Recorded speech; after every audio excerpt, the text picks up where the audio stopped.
السلام علیکم مینوال، امید لرم چې تاسو به ټول روغ جوړ به وئ. عزتمن په بانچنا کې یو بدبخت زوی په خپل پلار باندې پایرنګ کړی دی. د دغه د پایرنګ په دوران کې خپل پلار بېدردۍ سره قتل کړی.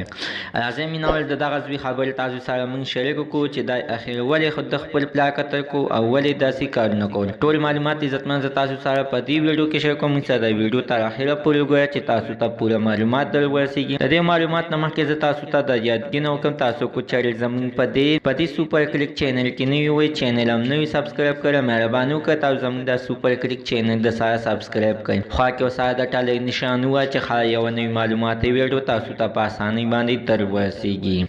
عزتمنو وایست او زه خیبر پښتونخوا کې دغه شانتې ظلمونه کېږي چې عزتمنو نن څنګه په بانچنا کې یو زوی ظالم راپاڅېدلی دی او خپل پلار د ده کې د پاره قتل کړی دی چې عزتمنو چې دا زوی چې دی نه خپل پلار سره په معمولي خبره باندې جنګ جګړه وکړه چې عزتمنو د دغه زوی نوم یې اخترګل دی او د خپل پلار سره په نامعلومو وجاهتو باندې هم د خپل پلار په معمولي خبرو باندې قتل کړو. عزتمنو خبره د خبرې غوندې نه وه او زوی یې راولګېدلو، تمانچه یې راواخیسته او په خپل پلار باندې پایرنګ وکړ او د دغه د پایرنګ په دوران کې عزتمنو د خپل پلار مړ کړلو. مینوال زموږ د دې ویډیو مقصد همدا دی چې پلارانو سره هېڅکله شور شرابه مه کوئ او مه داسې جنګ جګړې ورسره کوئ چې بیا ټول عمر هم سرواره برواره به ګرځئ چې دغه د پلار ازار ووهئ. عزتمنو الله تعالی دې دغه پلار ته دې هغه جن ښه کړي او الله تعالی دې د ده زوی